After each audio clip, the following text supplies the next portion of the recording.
Hello, and welcome to Data Planet, the show where we talk with industry leaders about the triumphs and challenges of growing a business and the role data plays along the way. I'm Emma Davis, and today's guest is John Wessel, expert in data strategy, technology advisor, and CEO of Agreeable Data. Welcome, John. Hey, Emma, nice to be here. Yeah, nice to have you. So why don't you start out by talking a little bit about the work that you do at Agreeable Data? What problem do you help companies solve? Sure. So I think in the most basic form, there's kind of three components to the problem. One, for companies that have a lot of data sources, usually across their marketing, sales organizations, operational data, getting all that in one place, I think is the first problem we solve. And then after it's in one place, we work to organize it in a meaningful way for the business to get value out of it, and then help get the data back out into ad platforms or marketing activation platforms or sometimes operational platforms to get value out of the data. Nice. And so to what extent does that involve advising on platforms that people should be using? Are you ever like, you should add this in, or is it usually like you can cut some stuff out of here? I think it's pretty common from what I've seen for people to try and solve a problem with a new software platform where it's For like sure. you need to have the problem figured out and a solution in mind and then just use software to help, speed that up or automate that or whatever. So what does that usually look like when you're arriving on the scene? There's actually a huge variety there. And it really just depends on the previous teams. We've done everything from kind of inheriting the like a million different tools method to consolidating to the other direction of like we've got one tool and we're using it for everything. So I think you can, depending on the nature of the team, you can kind of fall off on both sides there. It is about defining the problem for sure, but there's another complexity of like where you're trying to go, right? Because you can clearly define today's problem and maybe miss on where you see something evolving, which nobody can get to 100%, but some sort of future horizon I think is important doing the initial planning. Yeah. And so are you working with companies starting at that planning stage? You're helping them figure out, okay, what do you want to do with your data and starting there? Or do you want them to have that pretty well defined and then you're there to make that hmm happen? Yeah, so I think we work with several startups in the SaaS industry, and I think that tends to be more planning, more strategy up front. They have a rough tech stack, but probably don't have everything nailed down. But we also do migrations, so it's maybe a company that's been around 30 years and kind of knows like, hey, we haven't even evaluated this technology in a decade. Like we should look into this. We have problems of like logic that's all over the place and or we have some things that we don't touch because Gary left 2 years ago and everybody's afraid to touch whatever he wrote, or just people that are concerned with all of the knowledge being in one person's kind of mind when it comes to data, and maybe they're getting ready to retire or leave. So I think all of those scenarios, those are a few common scenarios at least. Okay, nice. And so you mentioned SaaS startups. Is that really your ideal customer? What makes a good customer for Agreeable Data? Yeah, so I like to think of it two ways. One with SaaS startups, I mean that's fun. That's fun for us, right? Like, and there's a lot there, especially if they're, most SaaS startups are planning for high growth, right? So we get to use kind of the latest and greatest technology, which is fun for us. But I've actually spent the majority of my career on the other side, where working with more established companies doing modernization efforts. So we actually like having a bit of a balance where when we're doing a modernization effort with an established company, like we do regularly work with the latest technology and have that advantage where we're not just coming to you with this technology we think is cool, but we've never used before. Um, so I think that's an advantage on that side. And then the advantage on the startup side is we can come in and be like, hey, we actually know what this looks like when you're a 100, 200, 250 million plus company, like the mess that will get created. So I think it's a unique blending of perspectives where if it's the SaaS startup, we could look into the future because we work with companies that are 20, 30, 40, plus years old, and then vice versa, working having actual practical knowledge and usage of some of the newest technology, versus just like, oh, it would be cool to use this. And in my because that's one of the problems in tech is you get a technology leader that like, well, this will theoretically work, it would be cool to use this, and you kind of go all in on it, and it doesn't quite work how you expect it, even if you plan really well. And there's still those edge cases that can really hurt.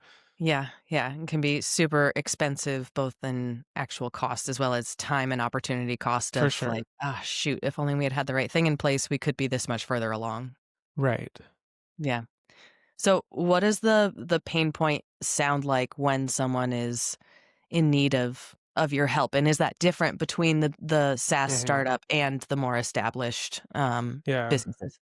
Yeah, and to be clear, we're typically working with technology companies across both of Okay, those parameters. So it may be what I call a tech-enabled service, or a software company that's been around a long time. So we are typically working with technology companies regardless.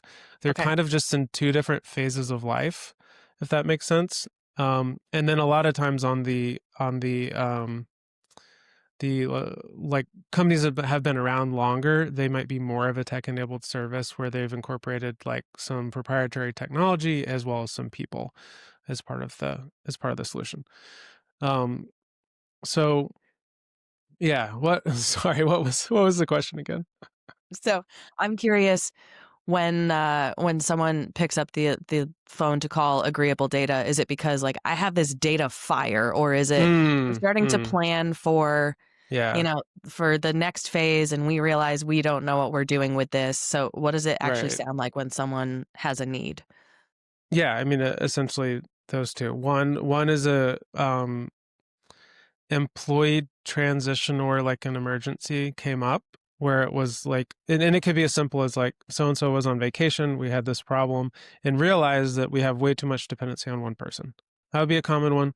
Another one would be this one or two key people left, and we have no idea, like our existing team is dug into it, we feel like it's a mess, we don't know where to start to clean this up. Would be another one. Sometimes it's an initiative of like, hey, we're really focused on data this year, and we want to do all these neat things with data with our customers, and we need to modernize some things. And then on the SaaS side, it's essentially like, all right, we're getting ready for scale. Um, Maybe we've cobbled some things together, but we're ready to get set up to scale pretty quickly. Nice. Okay, awesome. Um, and then what does that arrangement look like with you? Is it usually, okay, we set things up, now you guys are good to go, or are you doing ongoing support and consulting with them? Yeah, so honestly, it's very rare to have, and I've had a couple of these, but it's very rare to have something that works out well for anyone of like, hey, let's just set this up and like you guys are good now. It Mhm. just doesn't usually work. I and part of me wishes it would, but it just doesn't usually work. Um, I'm actually optimistic though that it might work more in the future with some of the AI and tooling that's coming out, where essentially you start somebody down the right path with a think of it as like a template or a playbook, and then there's some AI enablement coupled with that can kind of keep people on the right path. So that's something that we're actively thinking about, but generally it doesn't work to just set up and say, here you go, for a couple of reasons. One is if it is a high growth business where there are like really aggressive goals, like there's just not capacity and other teams to kind of like, all right, here you go, um, to take over. And that's just, I think, a practical thing. Um, and the other, and this is actually which works typically best for us, is if they have somebody with us, if our client has some sort of a person or individual that has a really strong analytic skill set and domain experience in whatever industry our client is in, or whatever functional group. So maybe they have like a really strong marketing analyst and a strong sales analyst, for example. Um, that's a really great situation where we can handle some more of the modeling and processing of the data and make them better at their jobs. Um, so we find that a really high leverage thing for us because often they're held back by not having the right data or not having it modeled for them to manipulate it easily. So that's often one of the best scenarios. Nice. And so because you get to be involved in sort of that data ecosystem beyond just initial setup, I imagine you get to see some innovative applications of data. What are some things that stand out to you in terms of what companies are using their data for, or cool things that you've been tasked to help those companies with? Sure. I think I think it I think it's probably might be surprising to people depending on their backgrounds of what innovative looks like theoretically versus practically. Okay. It's I don't think anybody would ever describe it as innovative to have like a well, maybe they would, I don't know. But to have a unified data set that's essentially everything you would want to know about your customer in one place from Mm-hmm. all your marketing systems and all your sales systems and your ERP, et cetera. But to do that well with quality data that's verified is actually kind of innovative, even though it seems like how hard could that be? And it depends on your scale and such. If you essentially only use one system and you have a good system of record and everything's in one system, then sure, that's not that hard. Um, so that would be one thing. And then I think another interesting thing that also maybe doesn't seem innovative is actual accurate forecasts that Mm. that people actually use. Um, I don't know if I can call that innovative either, but that's another vector where there's just a lot of businesses, even if they are doing some modeling, the modeling's in Excel, they're using essentially averages, like averaging some numbers to forecast, and that's how the forecasting's done. If they do forecasting at all, and I'm talking revenue forecasting or sometimes inventory forecasting for like an e-commerce business. But I mean that getting those numbers to be helpful and accurate versus doing the exercise and essentially nobody really uses the forecast, which I've seen a lot of, is those are the two that come to mind. Yeah. Yeah, and I think one of the challenges that we've found in trying to do any sort of predictive modeling is there are two main problems that we've tried to solve, right? So one is, what is the expected outcome? So I'm trying to plan for the business. That's maybe more of the forecasting.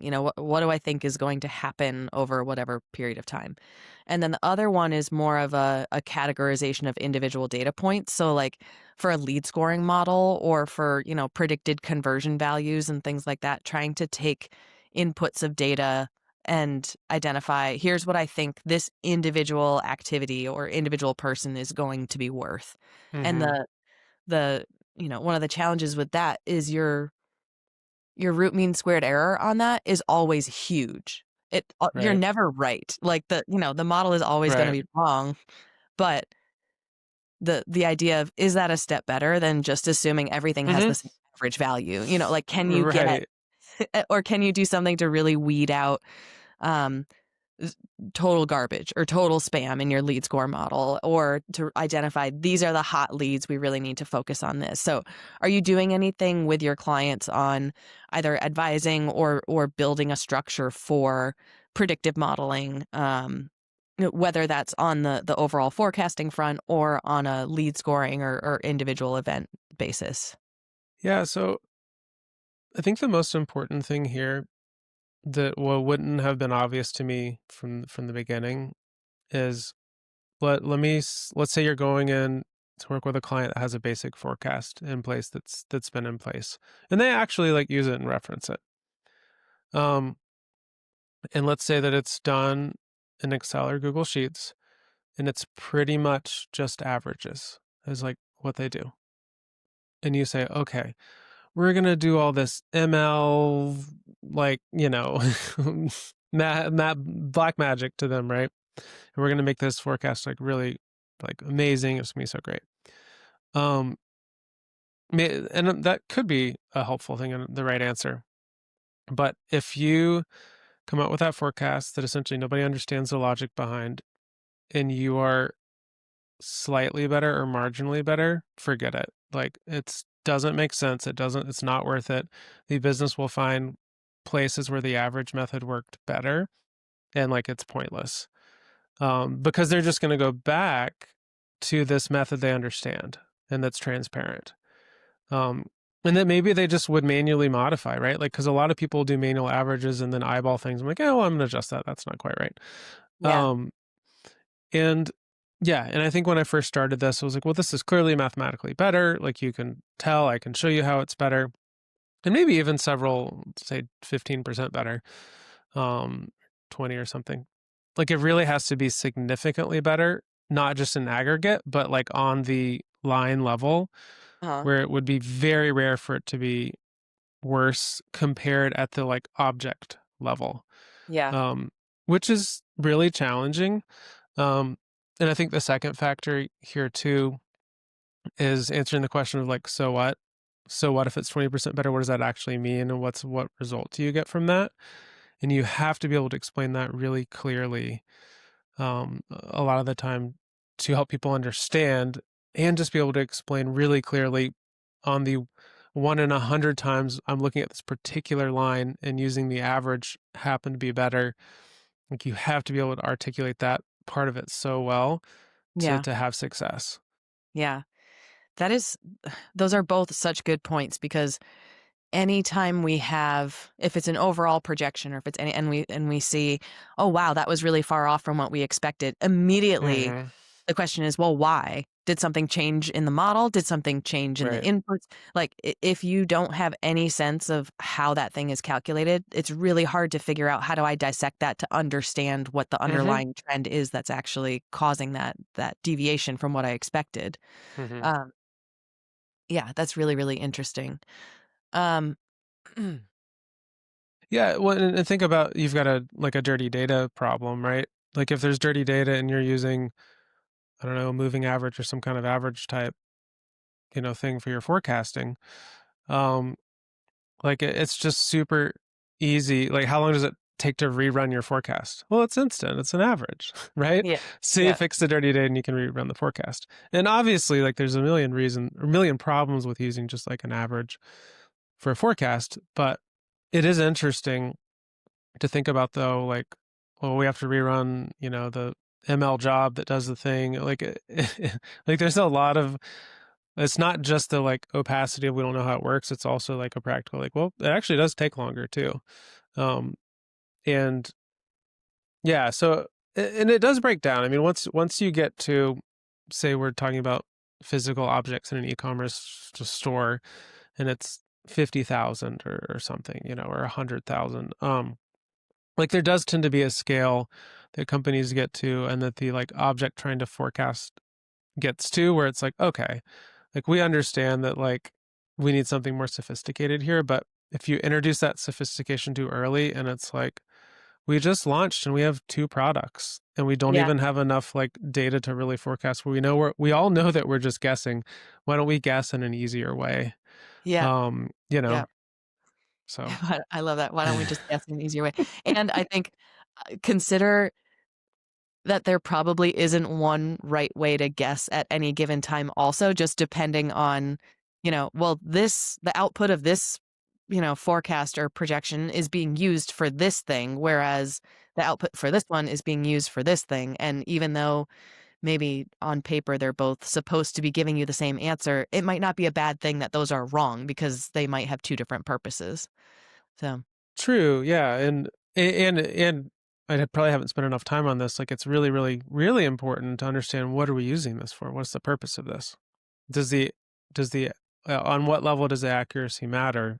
Because if the accuracy is, this just needs to be like really directional, then I would always opt toward simpler. Maybe not. Let's call it like linear regression or something. Like, maybe that's a good thing. If we want to like bump the average, or we want to bump the accuracy a bit, not just like use an average or something really, or a median or something simple. Like, bump it up. Like, all right, this might be a good spot. Let's just use user linear regression, which you could do in Excel, depending on the data volume. So I think understand, like, thinking through that kind of stair step approach, and then opting for like something that is more explainable and more simple, with the objective in mind of like, what's the final practical, what's the data going to be used for? Yeah, yeah, and how much does error matter on Yes, $1,000,000 in exactly. revenue versus $100,000,000 in revenue? Like, the Right, same percentage error could be, "That's not even worth my time to worry about right now," or, like, "That's a whole other team member that I could be, paying if we right. solve that problem," So, Yeah, yeah, or if it's being fed into like a paid algorithm, or something like, how much is this impacting, the algorithm if it's whatever the error is, and sometimes it's like, well, we don't know. Like it's hard to know. But but at least understanding the like magnitude of the impact I think is important. yeah, yeah, and I like I think it's, George Box, a quote by George Box that's like, "All models are wrong, but some are useful." And so the idea Yeah, that, like, that's a great one. yeah, that, like, yep, we all know that this is a guess, we all know that this is a dart throw, but are we getting what we need from this and what we need out of it? So, all right, well, let's call that the final data point for this episode. If people wanna learn more about John and Agreeable Data, information will be in the show notes. Otherwise, take what helps, test boldly, and keep going. We'll see you next time on Data Planet. Thank you so much for being here, John. Yeah, you're welcome.